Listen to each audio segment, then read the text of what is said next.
Hi, this is Wayne Bergeron, and you're listening to The Other Side of the Bell.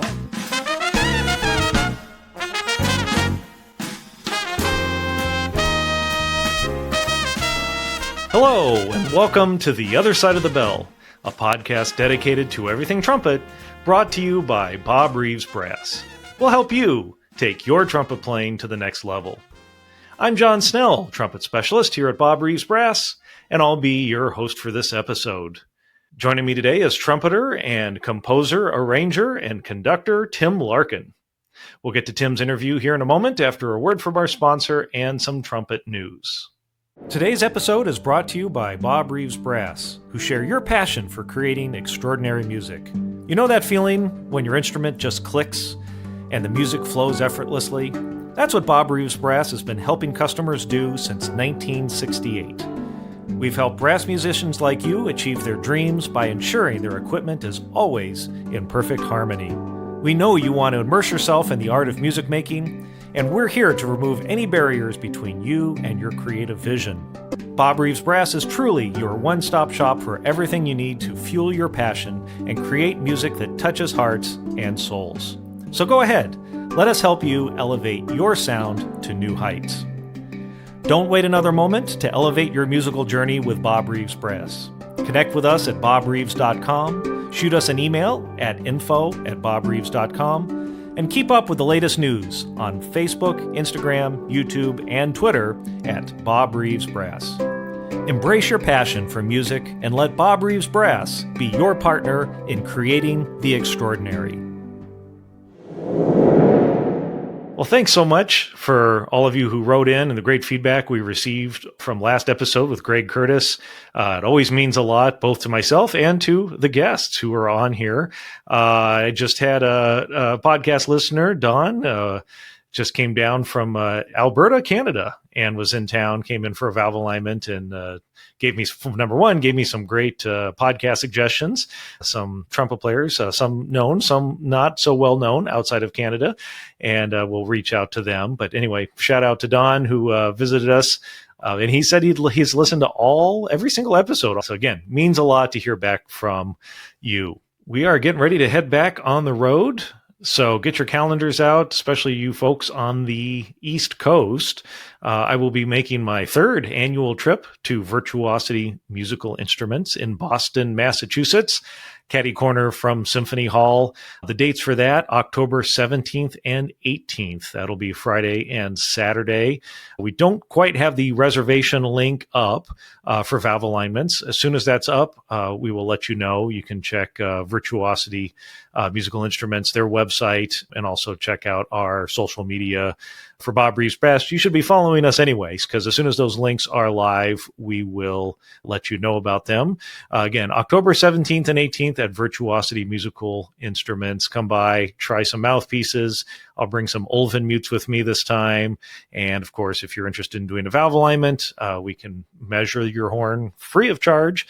Although I would recommend, it's not a high pressure situation. I'm happy to measure your horn free of charge. However, we've sold out on alignments every single year we've gone there. So obviously we're going to give priority to the folks that have already prepaid and have a slot booked. So if you're interested in doing it, feel free to check for those links. They should be posted any day now. If you're not sure, that's fine too. Come on by and we'll measure your horn. And if I can get it done while I'm there, I will. And if I can't get it done, but at least you get it measured, then you can look for us another time. We're on the East Coast.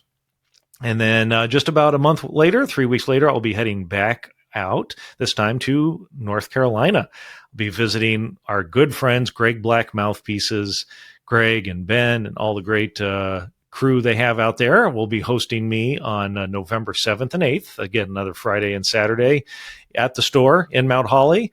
And then we drive north about an hour and a half to Winston-Salem for the North Carolina Music Educators Association Conference. And that's an odd conference because it's on a Sunday and Monday. So that'll be on November 9th and 10th. So if you're kind of north of North Carolina and want to come down to Winston-Salem, that'll be a little bit closer. And if you're south of North Carolina, I know some of you folks from Georgia made the drive last year. There'll be donuts and coffee along with more mouthpieces than you can ever imagine. I mean, the 300 or so that Bob Reeves Brass brings, along with Greg Black mouthpieces. They have several hundred in their store, just about anything you could ever imagine. So come on out, and we'll be doing valve alignments there, of course. Again, the reservation link is not up yet, but as soon as it is, we will let you know. So check out our social media, and we'll definitely have the link by the next podcast. So it'll be in the description down there. Okay, so October 17th and 18th in Boston, November 7th, 8th, 9th, and 10th in North Carolina. Hope to see you at one of those events. And then on to the holidays. That's all the news I have for today. Let's get right to my interview with Tim Larkin. Tim Larkin is a world-class trumpet player and award-winning composer whose horn has been heard alongside legends like Ella Fitzgerald, Natalie Cole, Sheila E., and James Brown. A lifelong jazz musician and first-call session player, Larkin's trumpet work spans from soulful ballads to fiery big band charts, and his sound has shaped stages, studios, and scores for decades. Best known in the gaming world for scoring iconic titles like Portal, Dota 2, and Myst, Larkin now returns to his jazz roots with Setting Standards, a cinematic, emotionally rich debut album that reimagines timeless tunes with the same artistry he's brought to every note of his career. And now, here's my interview with Tim Larkin.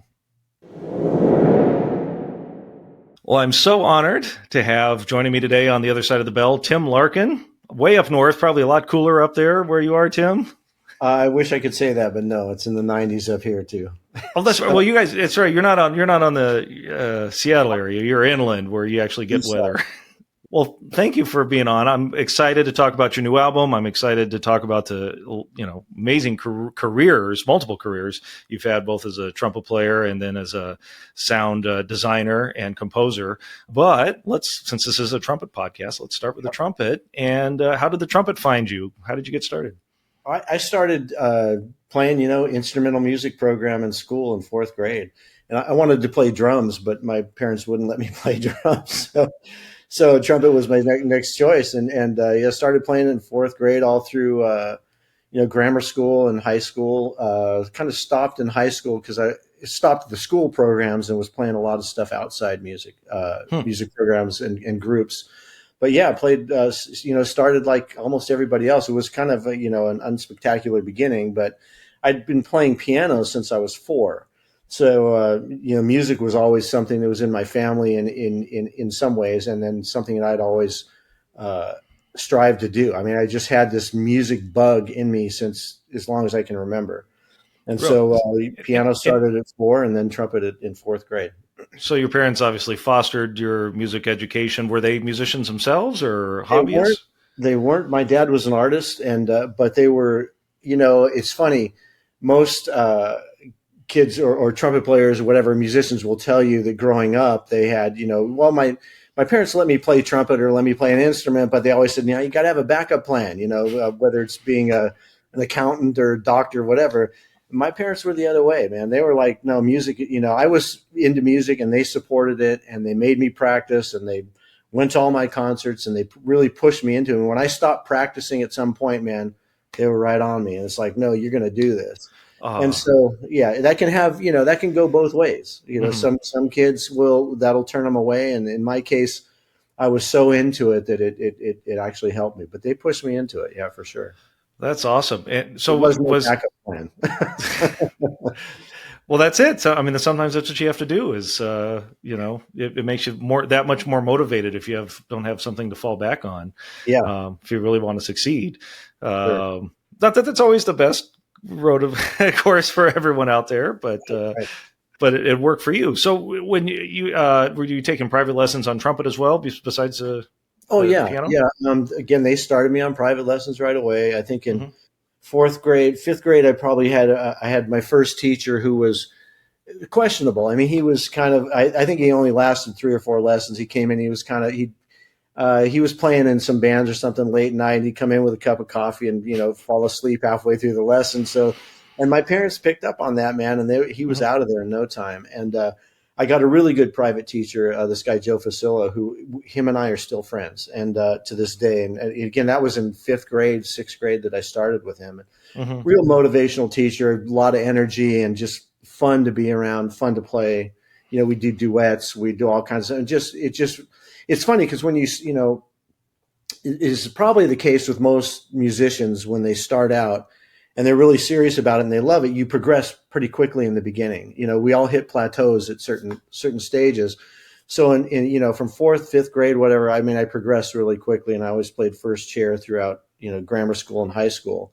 Mm-hmm. And thanks greatly in part to these teachers, to Joe that I had, and I stuck with him for quite a while. He took me to my first concert, Rafael Mendez, to see him play.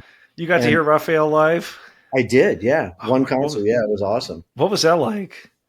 Well, I mean, at the time, I'm guessing it was 6th or 7th grade, Mm-hmm. and all that stuff was very inspirational at that point because, again, I was just trumpet centric. I mean, that was it for me. It's like, this is what I'm going to do. This is what I'm going to play. And so seeing someone, like Raphael play that had just this technical ability, and I'd heard recordings of him, of course, and seeing him play live. And I think we went to a Maynard concert together as well.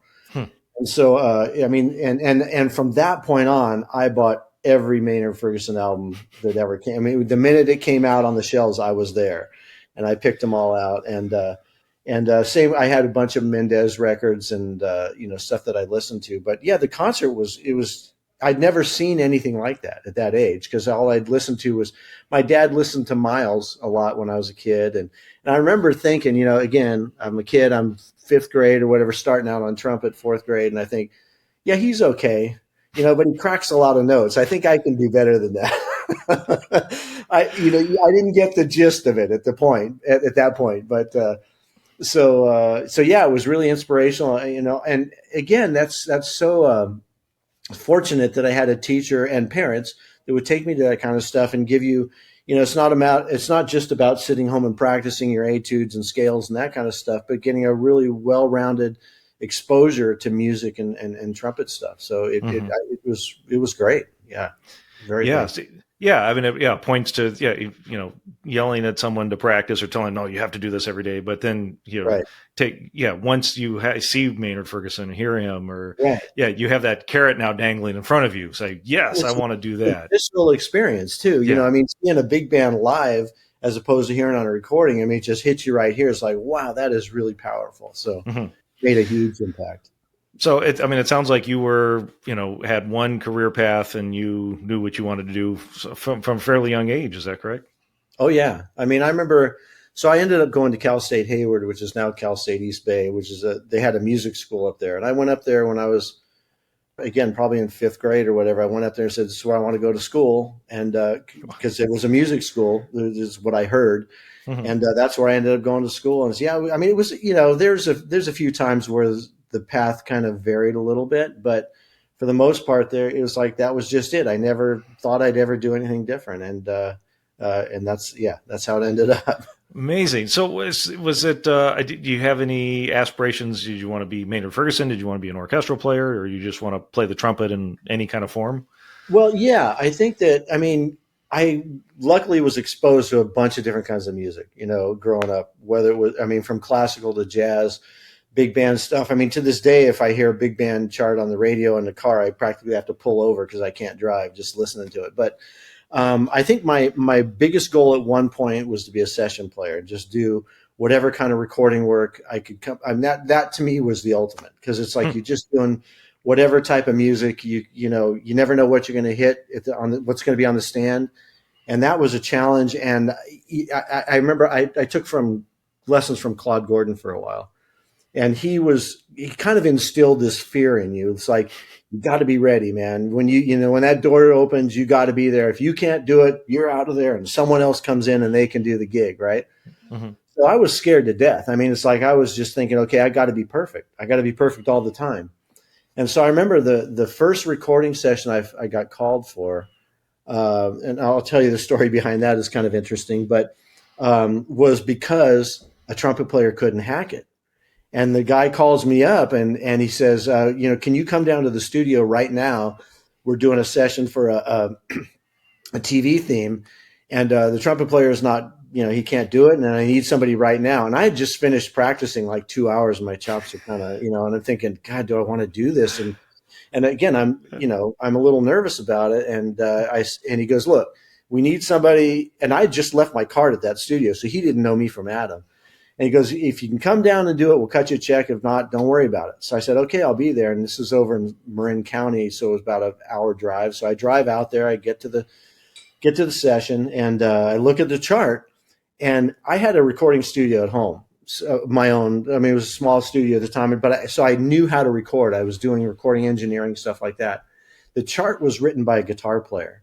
Oh, and so no. it was a 60-second spot, and it was from top to bottom, no breaths, no anything. So it's like, I can see if you didn't know what you're doing, you could go in there and just totally flunk, you know? Yeah. So, sure. So I said, okay, let's break this up. There's no way I can go from bar 1 to bar 90 or whatever without taking a breath. So let's do 16 bars. Let's do 8 bars. Let's just cut it up. Nailed it. And, got called from him after, ended up doing session work for him. And that kind of got me started in that. But, yeah, it was, so, I mean, my greatest fears kind of came true, but it worked to my advantage. So. That's incredible. And so you'd mentioned that you had a recording studio. Were you interested in recording? I mean, sounds like at a fairly young age. Oh yeah. To set something like that up? Yeah. My dad actually had a 2-track recorder. I remember when I was really young and playing around with it and doing sound on sound and, slowing things down and speeding it up, which was really, rudimentary stuff, but it was fun as a kid. Mm-hmm. And so I eventually then had an 8-track in my house and, would do, multi-track recordings and do trumpet layers stuff, and started doing original tunes and whatever, and got into engineering. And actually, I ended up working in some studios as an engineer as well. So it kind of helped branch my career at certain points and subsidize, the trumpet playing at times. Yeah. Yeah. So, I mean, was that like when you were in college, or was that afterwards? Probably, yeah, in college. So college was kind of split up. I started college and then I left on the road with a band for several years and then came back and finished up college. So, so I had kind of 2 phases of college. It was all trumpet performance when I was at Cal State, but, yeah, I went out on the road for a few years and I was always recording in one way or another or recording for other people too, producing other acts or other artists, now and then. So, yeah. So you already had your fingers in that side of the business and developing that skill set. Yeah. Yeah. So, yeah, I mean, so you're in the middle of school and you get up and go on the road. Was that an easy choice to make, or was that, it was really easy. I mean, it was, I graduated early from high school. I wanted to get out of there and start doing it, so I went to college and met a trombone player who was putting a horn section together for a band. And it was a dance band, it was like during the disco era.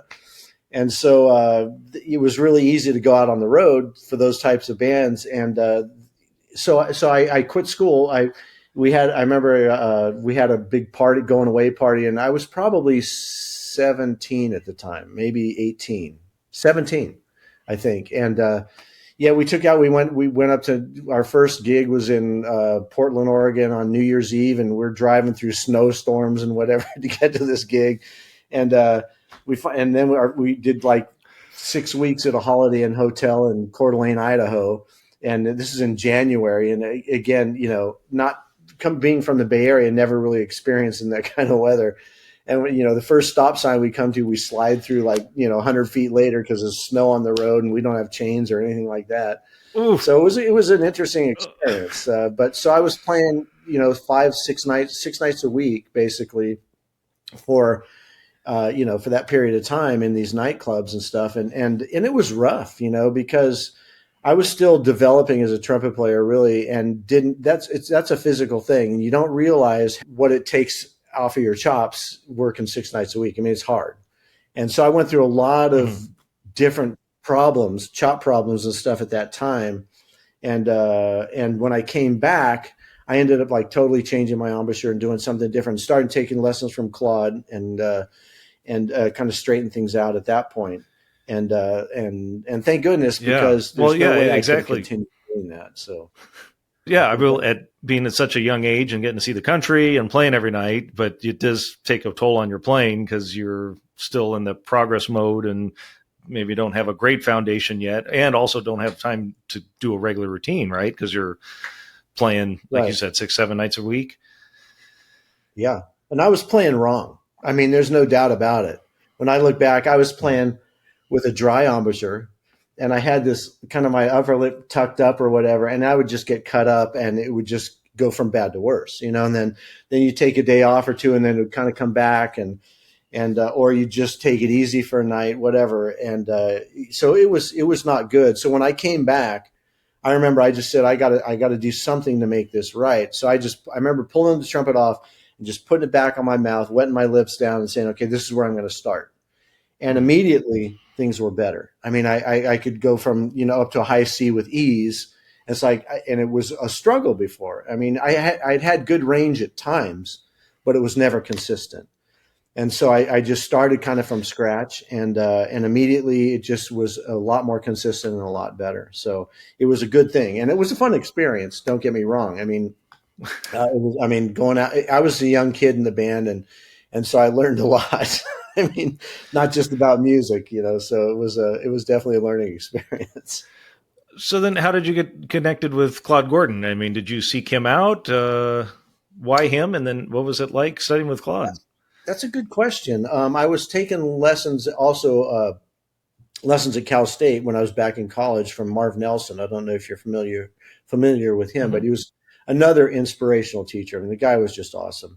You know, he focused on music a lot, but he would also then, you know, he'd show you a picture on the wall of the ocean or something. He said, "Hey, Tim, you know, it's about this. You know, it's about life." And we would get into these great philosophical, you know, discussions about things that were more important than just music. Because trumpet playing was my life. I mean, like I kind of mentioned earlier, and that I remember my trumpet's on a stand, right? And it's sitting in the corner there every day, and you come out and you start playing, and that first note would dictate my mood for the day. You know, it's like, if it's not feeling good, stay away, you know, and then if things are great, okay, everything's good. So I had to get past all that. And that took a while and the sooner I got past that, the easier the playing became. You know, it's like there's a point where you can kind of try too hard. And I think I was doing that for a while, where it's like you're just working too hard to get to this goal.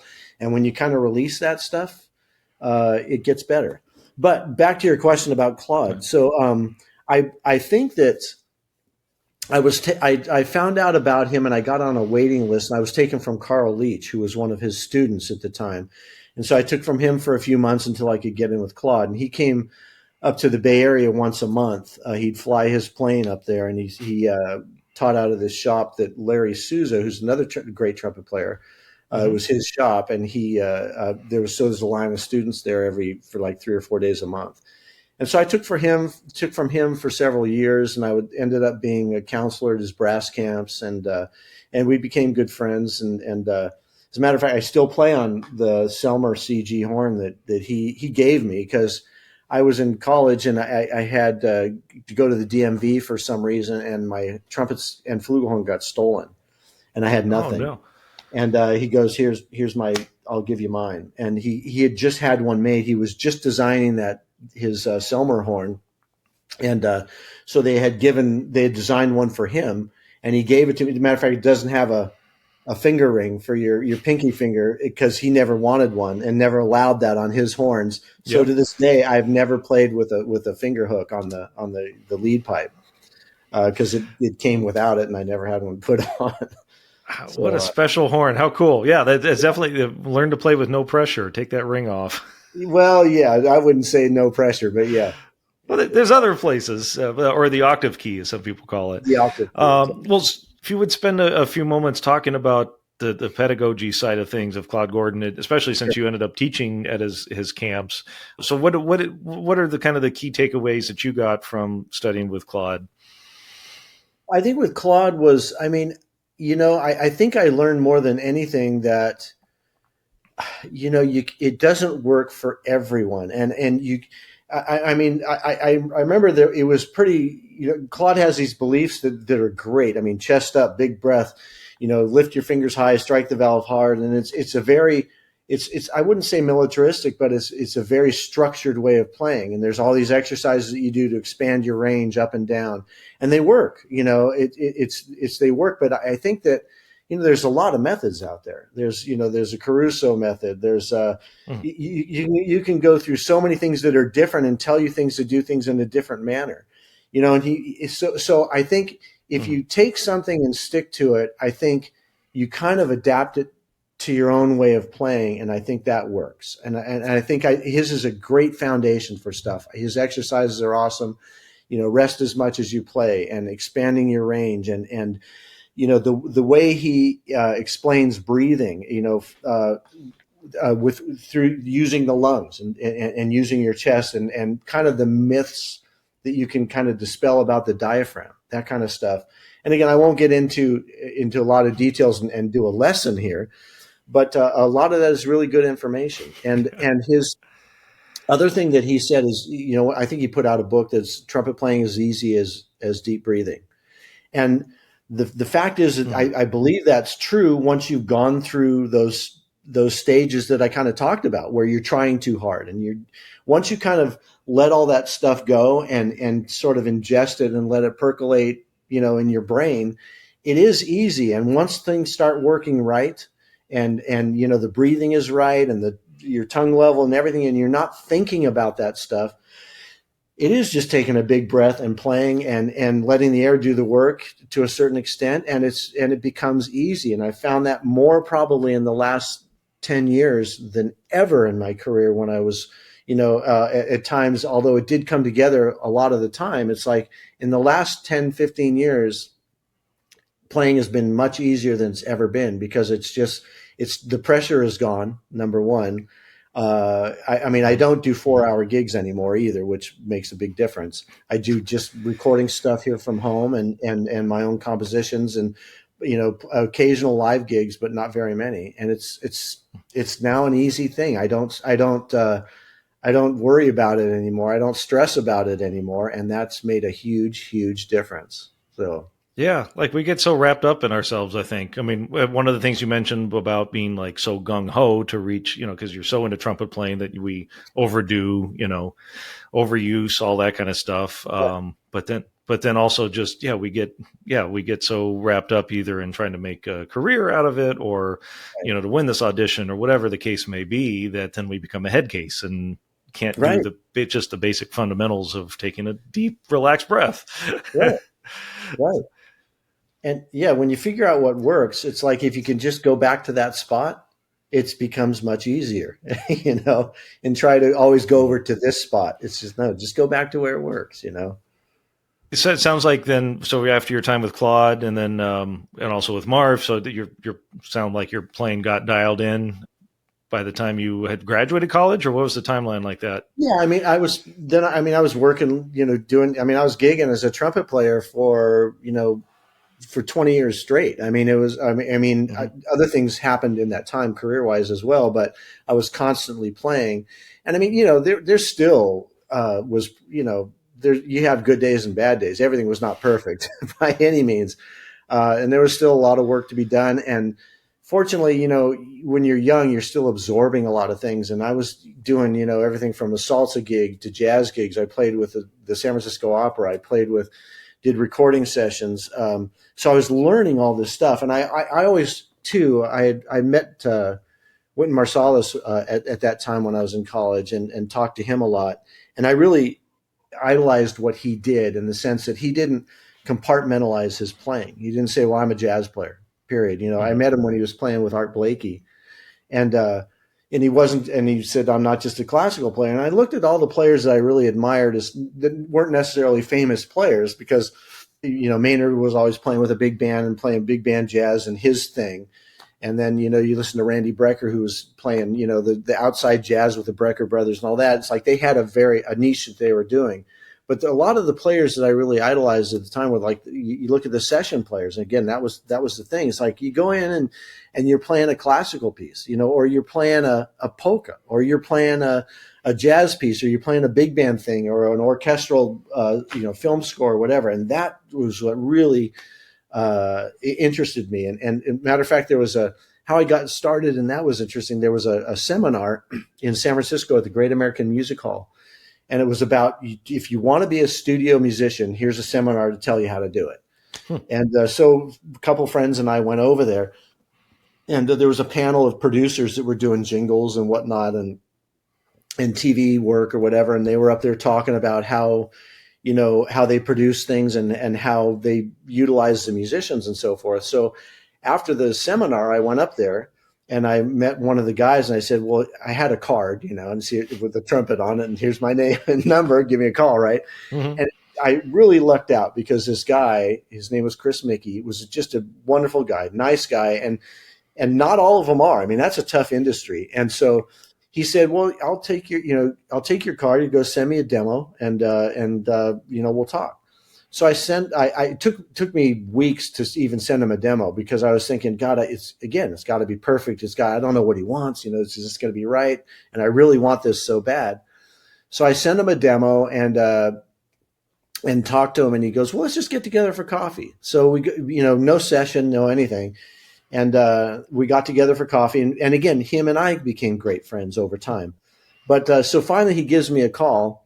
And he goes, we're doing this California lottery commercial or whatever. Why don't you come down and I like your demo. So come down and do the session. So again, I'm nervous as hell. And this was before the other session I was telling you about. Okay. And I was thinking, okay, I got to play this perfect. If I don't, man, I'm going to be out of here. And the next guy's going to be in. And so I get down to the studio, and we're all sitting in the lobby, and they're putting down the rhythm tracks or whatever. And he comes out after we're sitting there there's a sax player there as well. And he handed out the parts, and they seem relatively simple, but still, I'm going to be in front of a microphone. This is, I was pretty nervous. So, he comes out and he says, you know what? The voiceover took over all the space. We're not putting any horns down, so you guys can go home. Oh no! I still got paid for it, and I left my card at that studio, and that's when I got the call for that next session because my card happened to be at that studio.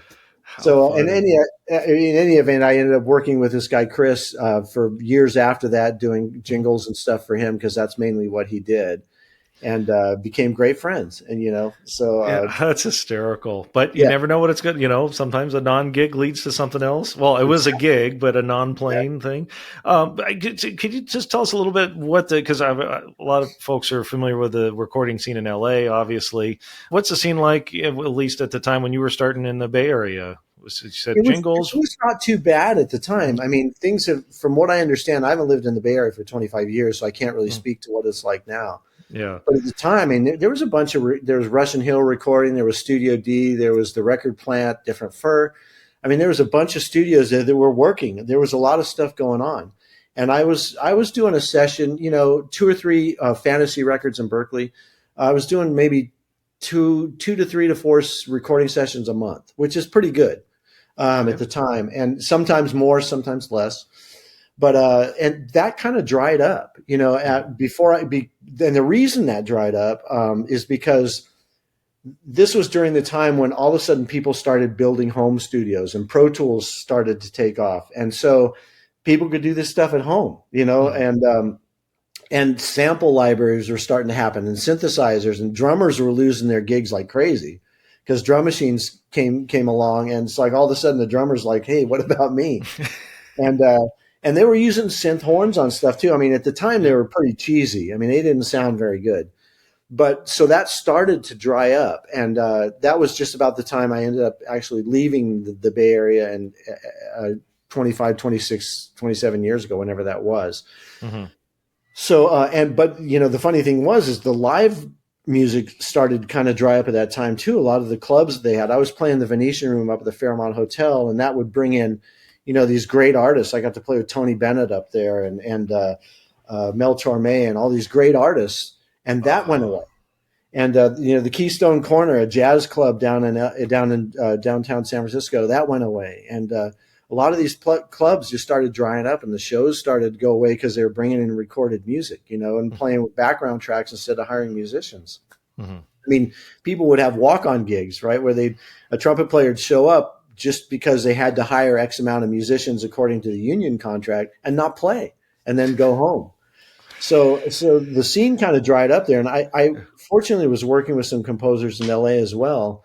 So I'd go down to LA maybe once every 3 or 4 months and do a recording session down there. Mm-hmm. I got really fortunate to kind of get tied into a little bit of that scene, which is a whole other story, but that was a tough scene to break into. And, Yeah. it was very tough. Yeah, I mean, obviously, being here in LA, it's the players that are in town have that locked down, so to speak. Exactly. Yeah, They didn't look kindly on me coming into some of those sessions. I'll tell you that. So. yeah, But some of them and were great. I mean, I did sessions with Wayne Bergeron, and he was he was great. I mean, sitting next to him, he gave me a ride back to the airport a few times or whatever. And I mean, he was, they're not all like that, but in general, they have their gigs and they don't want to, they want to protect them. I don't blame them. yeah, very territorial, and not everyone is like that, of course. But I think that's one of the big misnomers when folks come to town and or even move here. I mean, you were flying down here or driving down here to do the work, but folks that move into town, they think, oh, I was moving to town and I'll start playing with the guys and players and sitting in on a studio session. It's like, nope. Yeah. Get in line with the other 1,000 trumpet players waiting to do that. Well, I was fortunate enough to work for a few composers down there that brought me down to do their sessions. It wasn't like I was getting called by a contractor down there. It wasn't that at all. So but you still got to come down to LA. Any of the fun studios did you get to record in? Or? I worked at Capitol. I mean, I worked on the Rat Pack, a film a long time ago, and it was kind of cool because it was in Capitol Records and it was big band stuff. It was all the charts for the film for the Rat Pack. And it was like, this is where Frank Sinatra recorded this stuff. So it was in the same room. And that was probably the highlight at Capitol. I've gone down there and a few other studios I can't remember the names of, but I mean, I later worked going down there to mix films and stuff, which is a whole different part of the career, and working on some of the sound stages, but the recording side of it. Yeah, that was definitely the highlight was being in the same studio that Frank Sinatra recorded those tunes, and recording those tunes in that space was pretty cool. Yeah, is it Capital A? I think is the one he did. I think it's Capital A. Yeah, I think it's Capital A. That was a while back. Yeah. The internet will correct me and us. I'll get an angry email. Well, how could you not know that? But what a great experience to come down and do that sort of thing. And then you were playing trumpet on that as well, right? I mean, I knew you were involved with the project, but playing all that great Sinatra music. What fun. Yeah. Some riddle arrangements. Yeah. So as you've kind of alluded to a few times, you've spent a good portion of your career doing, I say non-trumpet stuff, but doing sound design and composing. How did that branch out from your what sounded like a very busy freelance career? Yeah, the sound design thing was kind of interesting because I was hired as a composer for a video game company called Broderbund Software. They were in Novato, California, and they hired me as a composer. And so I went in for the interview, and this was a staff position. Well, it was contract to begin with, but then became staff. And I walked in there and I was talking to the guy that hired me, Tom Reddick. And as I was getting ready to leave the interview and basically was hired, he goes, "Oh, by the way, half the job is sound design. Do you have a problem with that?" And I said, "No, I've never done it." But it's like, "Oh yeah, no problem." So I kind of learned it on the job. And it's interesting because sound design, I mean, I've been composing for a while, and sound design is kind of very similar to composing. I was already familiar, obviously, with all the tools in the digital realm, but sound design is kind of like composing with sound elements instead of musical elements, and sometimes combining the two. So it came pretty naturally and became a huge part of my career moving on because it got me other gigs that I probably wouldn't have gotten as a composer possibly. And I was writing music at the same time for Broderbund was kind of doing edutainment. It was at the beginning of the CD-ROM boom, which was huge, and they couldn't hire enough people at the time to fill these slots for composing music and sound design. It was a lot of work at the time, and I was in the very beginning of it, which was very fortunate, which kind of helped my career later on. So I was composing music for kids games and stuff at the time, and that was fun. But I mean, I had a lot of aspirations for other stuff. But I worked on a game that ended up being one of the all-time best-selling games ever. It was Mist and Riven with a company called Cyan up here in Spokane. And that opened incredible doors because in the video game industry, that was like, that was on the A-lister. I mean, it was the best-selling game for like 10 years or something. Yeah. Myst. So you were on the original Myst. No, I was on Riven, which was the sequel. I did the sound design for Riven. That's I auditioned amazing. Because Broderbund was the publisher for Cyan, and they had published Myst, and so I did some post-production stuff on Myst, but I didn't do the sound design work on that. Okay. But Riven came along, and I auditioned for that kind of as part of the sound team, and they hired me to do that, and I ended up coming up to Cyan and living up here and working for them for several years after that on the sequels that they did after that, and ended up writing the music for their games as well. Incredible. So, yeah, it's kind of, you never know what path, how it's gonna wind and where it's gonna take you. So yeah, I remember playing Myst for the first time in my dad's studio on his Mac, and it was just a revolutionary. I mean, it's like I'd never seen anything like it, and you're just instantly transported to a new world, and that's so cool. And then as soon as Riven came out, we got that, and like I should have been practicing probably more, but the game was so immersive, and it was absolutely incredible. So I mean, actually, I should want to back up a second because we have folks listening all around the world. Can you just give a brief description of what is sound design, and how does that differ from composing theme music or something like that?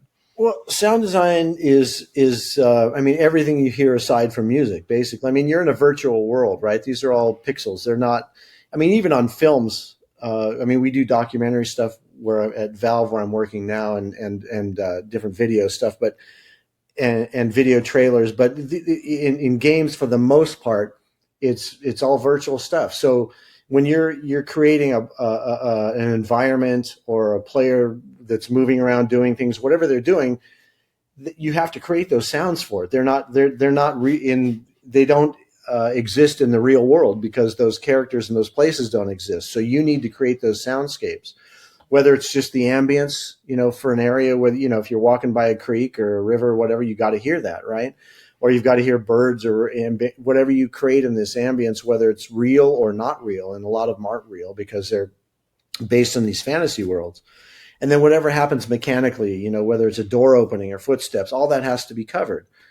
So you have to cover that, but also then you're kind of responsible in some cases if you're of player awareness. It's like, how does it sound design can also, and music can give clues to the game states, as to where you are and how you need to react to things that are happening off screen. It's the same with film. Most of the sound design that's done in film is done post-production because there's a lot going on a film set. I mean, there's cameras, there's a lot of things, and you can't get the ideal, studio quality, quietness and isolation that you can get, in post-production. So all that, and Star Wars, obviously that's all, stuff that needs to be created after the fact. Those things don't exist. So that's all pews, yeah. Yeah, the Ben Bird, who did the sound design on that stuff, was just so innovative in how he did it, and creating these sounds for the spaceships and whatever. One of them is based off of the Darth Vader's ship or whatever, but it was created with an elephant. The sound of an elephant screaming. It's like that's the basic sound for that engine of that particular vehicle. So. That's crazy. It's so that's the difference. And then you can also, you can bring musical elements into that if you want, and you can bring sound design elements into music. So it's kind of an interesting crossover sometimes. Fascinating interplay of the two. And so you just went all in. And I love that you said, hey, can you do sound design? Sure, no problem. Even though you'd never done it before. Right. Well, it's like you get on a trumpet gig and they say, have you ever played a salsa gig before? And you say, sure, then you go do, if you can read it and you can do it, you go and give it a shot. So. Yeah, that's great advice. And it reminds me of one of my professors at Cal State Northridge, Dr. Julia Heinen, said in one of her classes, in the same context, if someone asks you if you can do it and there's a book written about it, you say yes, because then they'll hire you and you go home and you read that book that night. Yeah. Now it would be like, Google it or whatever. or figure it out. Right, right. So after doing Riven, and I mean, you said you were working for Broderbund, and then Some freelance stuff, but I ended up working for Valve. I've been with Valve now for 21 years, I think, doing mostly, doing audio stuff. The cool thing about Valve is, I've been working on a game called Dota for about 15 years now. And, but also various, I've been able to work on some great games there, as, Half-Life, Portal, Counter-Strike, a bunch of other stuff. And it's been as well as when I started working on Dota, it became an esport. So the cool thing about that is we did a film called Free to Play, where we followed 3 or 4 of the players. We ended up following 3 for the film. So I got to do, we traveled around and filmed them, and I didn't do all the filming, but I was on some of the sessions afterwards where we went out and I did production sound even for us. So we'd travel around the world recording these different video game players. So we got to do films and videos and stuff on these players, as well as getting to create music for the game. I did some sound design for the game in the beginning. So it's an esport. We started this tournament called the International about 14 years ago. Valve donated $1 million to the tournament. So it was $1 million tournament for these kids. And so they're playing this tournament. It's like, they're 17, 18, 19 years old, and they got this chance to win this big money. And then eventually this tournament just steamrolled, and it turned into now where we're doing these tournaments, the International, we do one a year in arena, 30,000 seat arenas in Shanghai we did. And the prize pool at one point made it up to $45 million. So for an esport. So a team of 5 it would be split over, obviously, the various teams and their seeding and how they ended up in the tournament. But I think the winning team one year took home $15 million, I think, out of that, or close to 20 million, something like that.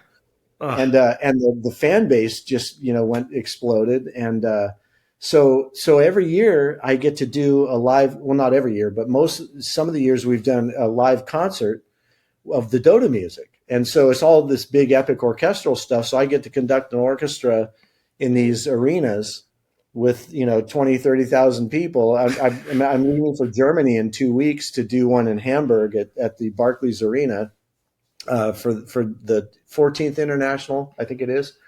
So it's been this incredible experience that this game has brought, being able to do film, being able to do music and sound design and live concerts and all this stuff. It's just been something I never ever thought would happen. So and occasionally playing trumpet on some of the stuff on the scores that I do. So yeah, I was going to say, so, and you've been doing this for almost 30 years now, and looks like many different facets besides just the composing and the sound engineering, the production and stuff. And you get to record yourself, right? So you're still keeping your chops up during this time and recording when you can.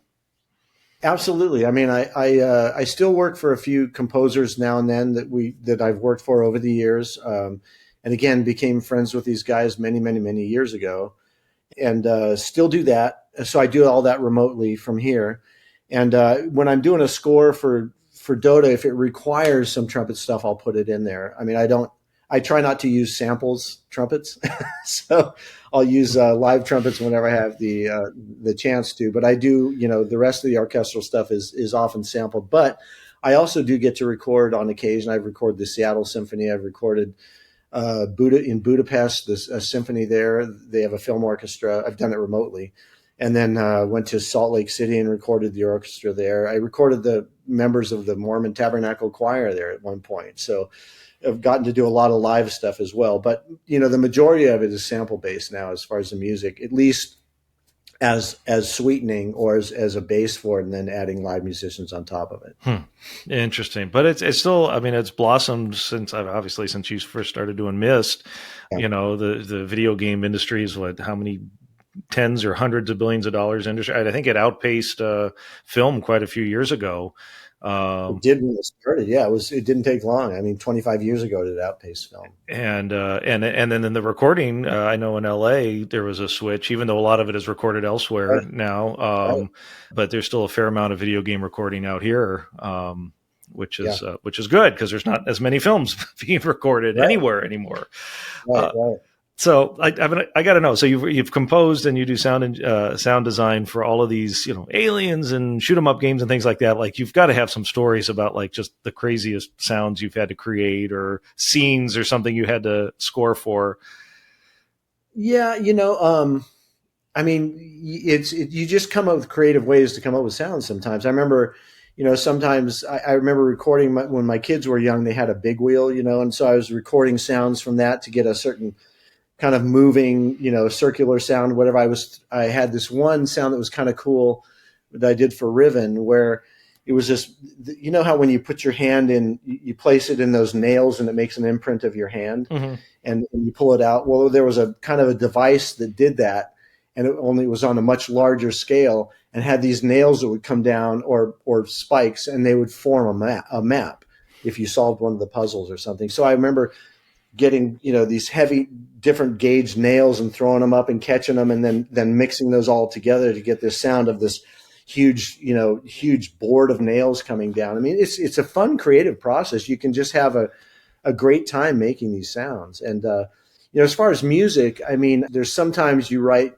I was thinking of this the other day. It's like for 30 years now, I've been writing music for other people for the most part. I mean, I have a lot of autonomy in what I've been able to do. I've been so lucky with Cyan and with Valve that, they kind of rely on you to do what you do, and they trust your instincts. But it's always been kind of writing for someone else and doing something that's maybe not what you want to specialize in or do.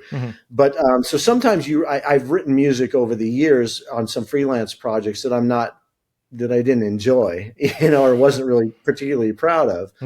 I mean, you do the best job you can and do the best music you can write, but sometimes the producer will come along and they want something else that doesn't always line up with what you think is good or not, but you have to do it anyway. You're not calling the shots at that point. Exactly. Yeah. So your final product isn't something maybe that you would consider, stellar. But so there's a few of those out there. so that's a perfect segue into where I was about ready to go. And you got to call the shots on your own album, right? I did. And that's one of the reasons I did it. I was thinking it's like, this is something I really want to do. And so I took the time I did it in my extra time I started it about 2 years ago and was just kind of dabbling. And the first tune I did was Wichita Lineman, actually. And the reason I did it is I heard the tune Maniac, which was a pop tune of the late 70s, early 80s, I think it was, and Michael Cimbello did. And it was like, I remember playing it in bands, I was playing keyboards or whatever in bands sometimes too, and playing that tune. And I never really thought much of it. And Michael Cimbello redid it. And he rearranged it in an orchestral jazz version. And it's like, this is a beautiful tune. It is. I mean, and so you think about, it made me start thinking, well, what tunes could be redone that have really iconic melodies? And most of my music influences, especially in pop music, were from the late 70s, early 80s, when I think was just the golden age of pop music, because everybody was producing that music live, right? Yeah. There was melodies, there was great production involved, the great studio players involved. It was before people started using, for the most part, using sequencers and synthesizers and doing it in their, in their homes and whatever. And music was, there was just some incredible music that came out of that era. And so I started thinking about the tunes that I really enjoyed that had great changes and great melodies. And so I went ahead and rearranged those. And also, I don't want to cut out people that I had working on it as well. There was friends that I had that worked on it with me that in some cases that did arrangements as well. But I think I did arrangements on 5 of the tunes. 5 of the tunes. Amazing. So the album is setting standards, and it just came out this month. This came out in August, right? Right. Congratulations, because I know it's like having a baby. Like, you have these ideas in your head, and I would think like you said, you're composing all the time for other people, but then to have something that's just all your own. Was that different for you? Was it difficult to put it out to the world? No, because I really connected with it. I mean, I really connected with that music a lot. So I didn't have any reservations about when I listen to the tunes as a whole. I'm really happy with them. Mm-hmm. I think that one of the problems, though, is that with music today is that not many people listen to music. You don't sit down and put a record on and listen to it from start to end anymore.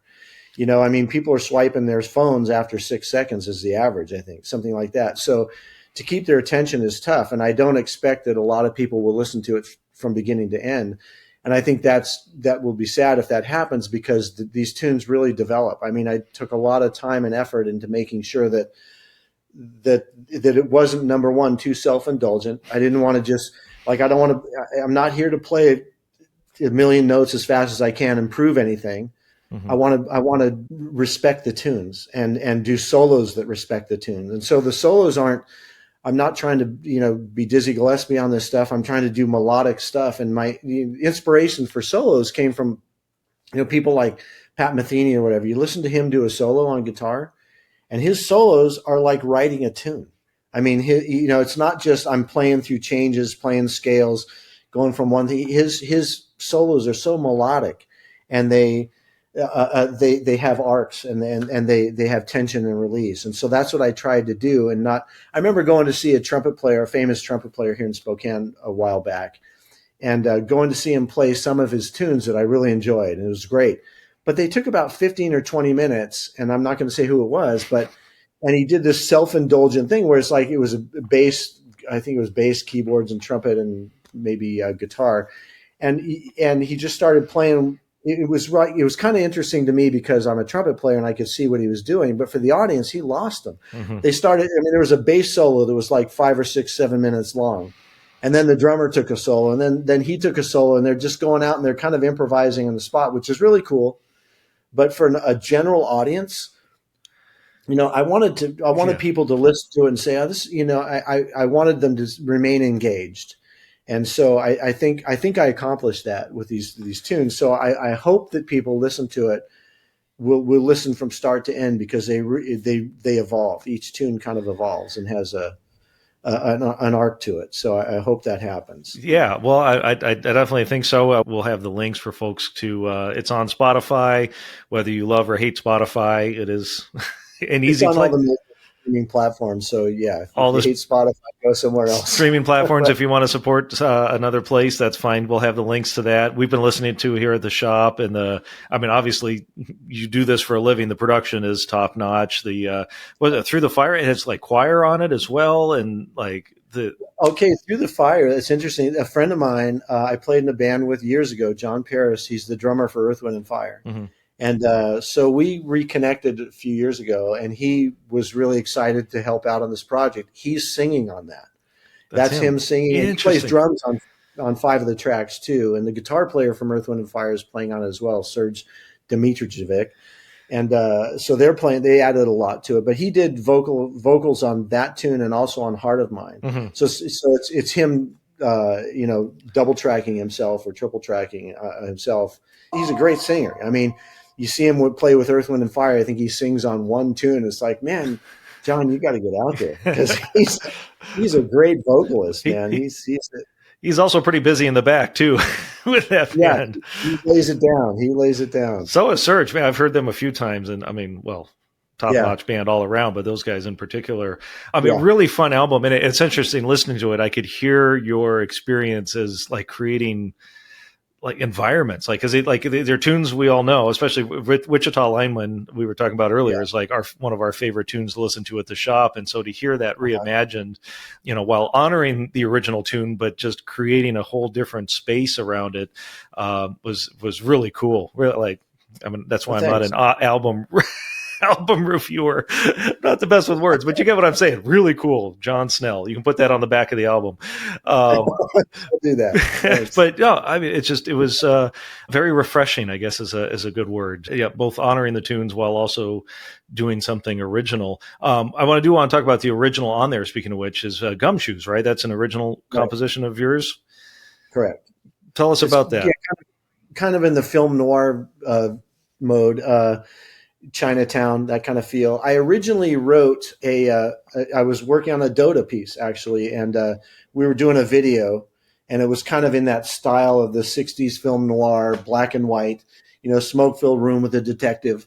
And I wrote this little 30-second snippet for it that it turned out to be Gumshoes. So what I really liked what I had done for that.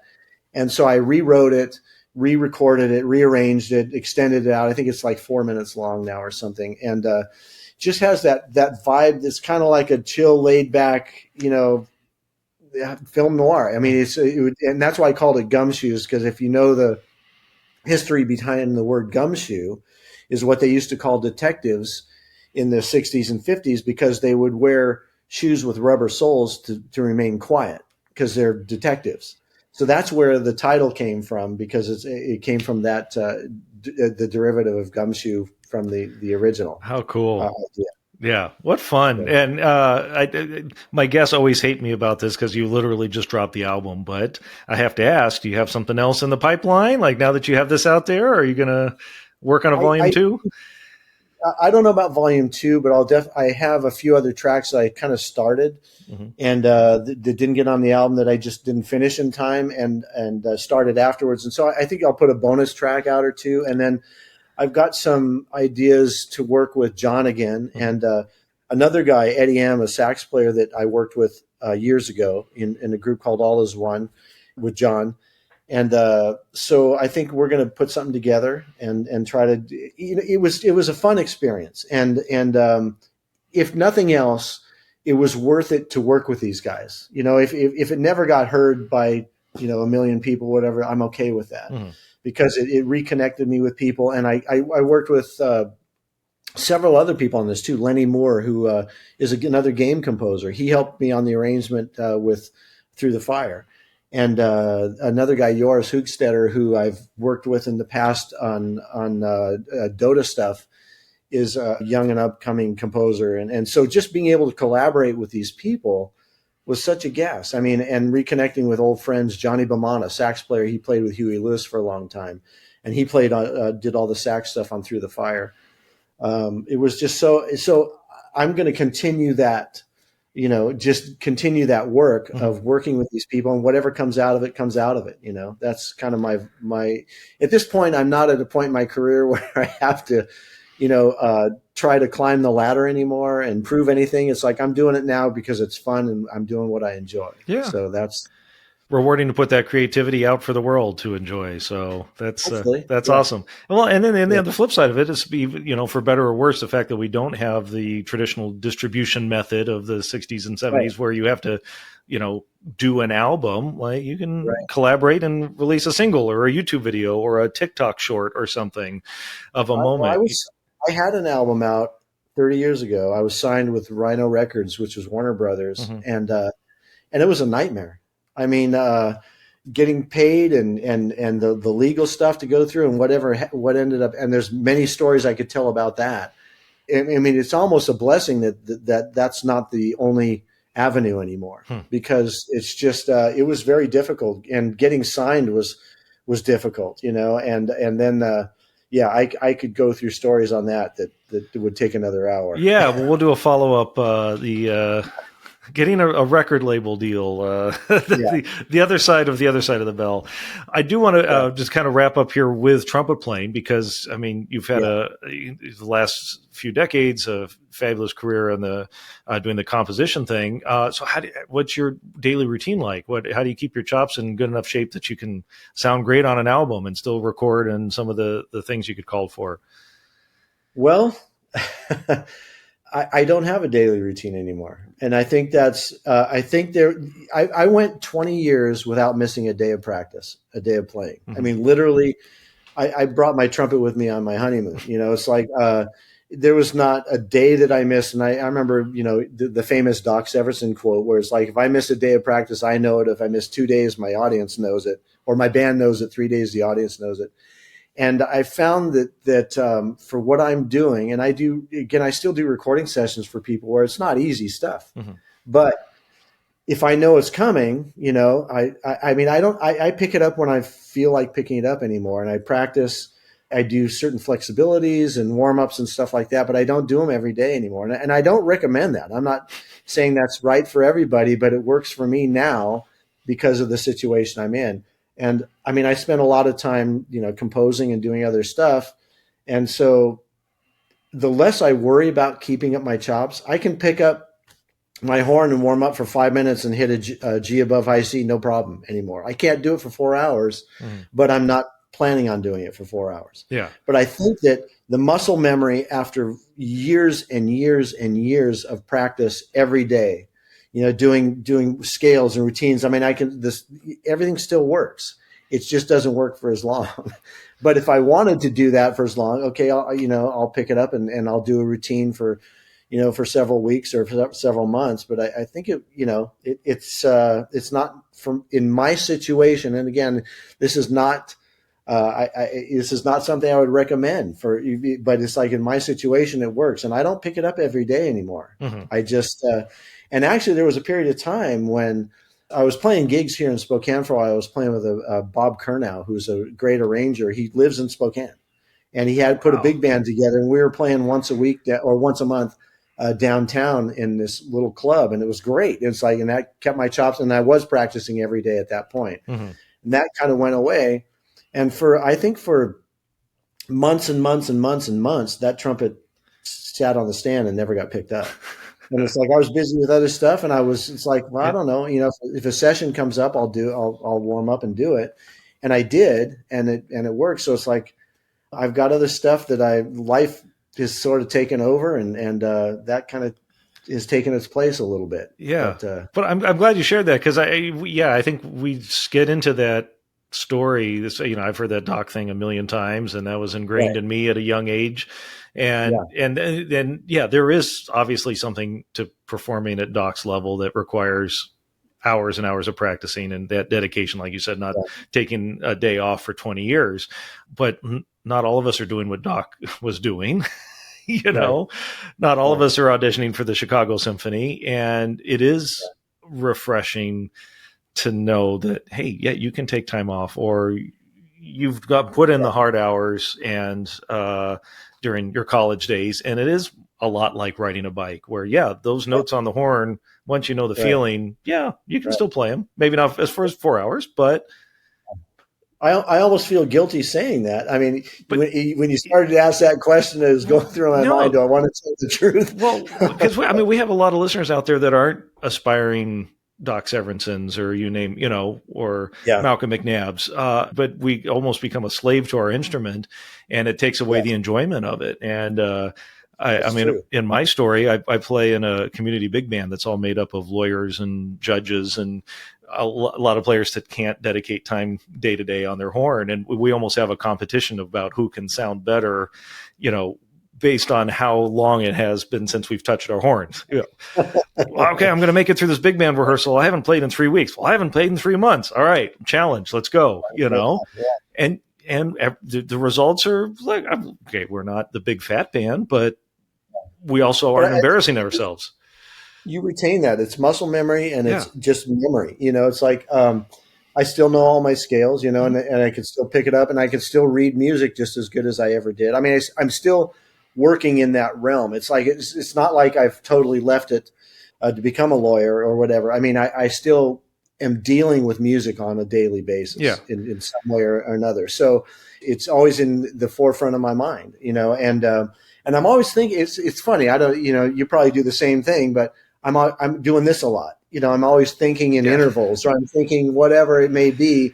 Yeah. And when I hear a tune on the radio, you start figuring out what notes they are, or what's the pitches, all that stuff. So as long as that remains, in your stream, I think that, again, I didn't practice today. I didn't practice yesterday.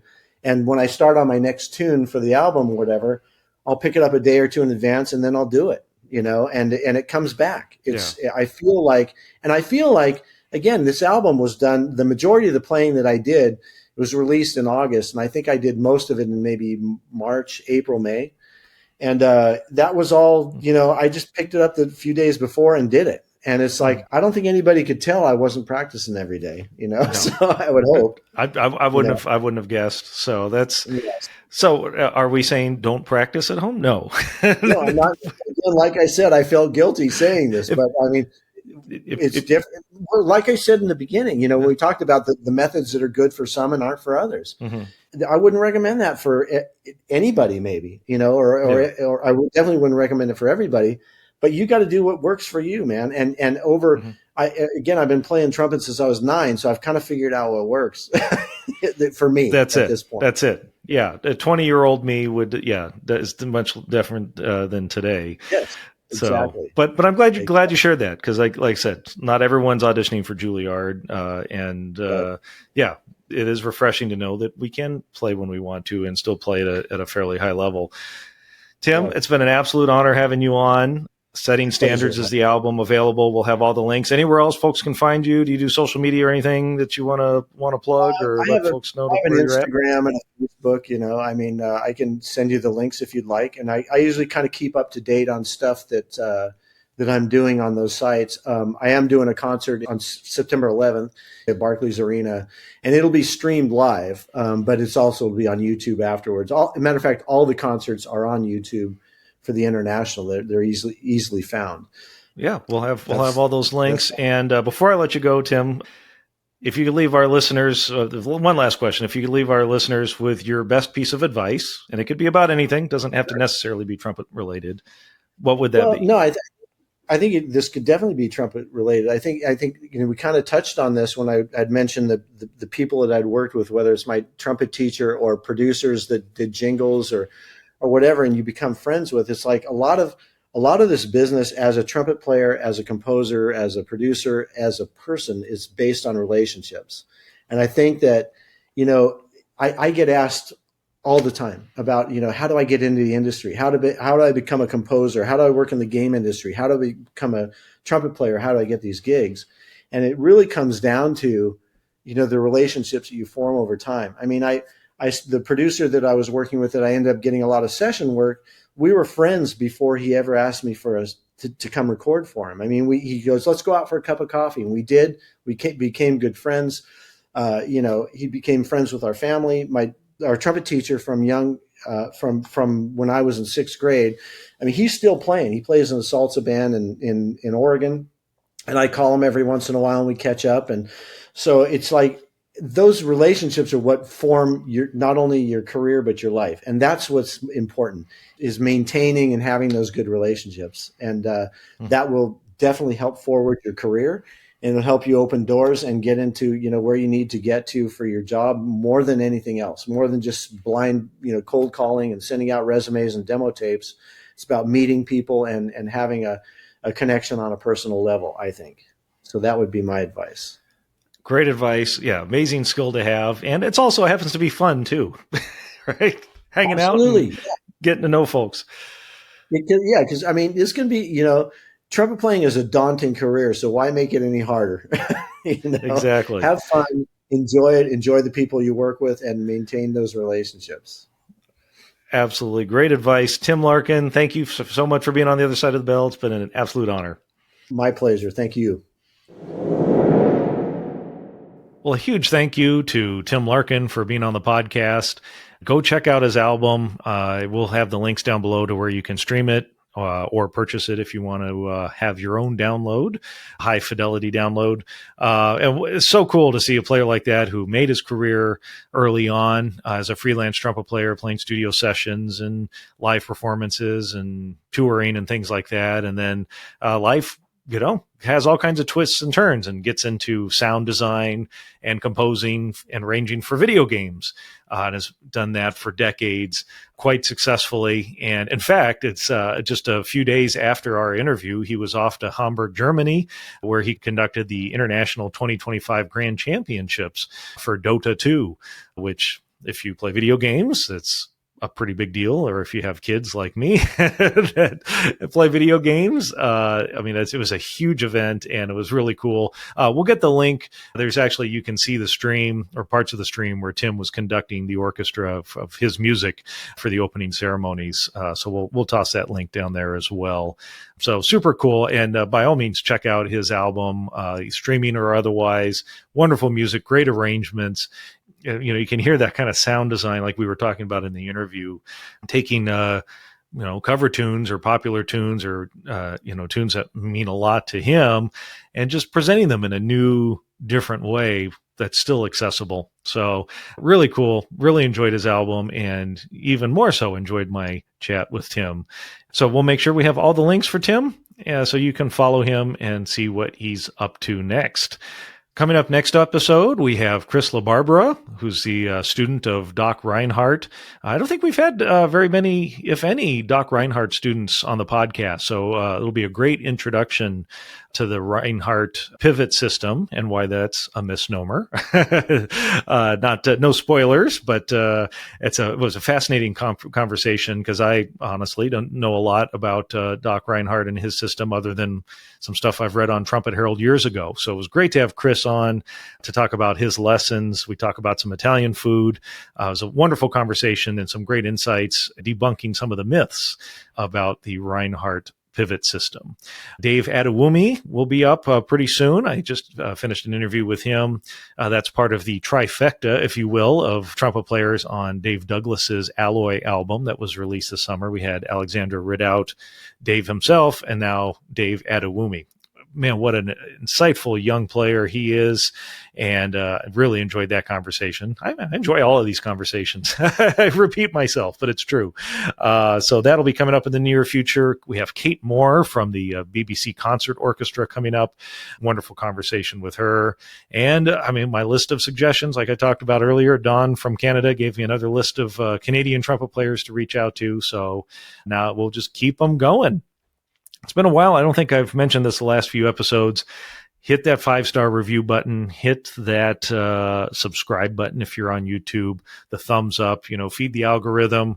Someone asked, how do you leave a review? And I believe, like, if you're an Apple podcast, you have to actually go into the app, go to the podcast page, not just the episode. And then from there should be a place to leave a review, write a review.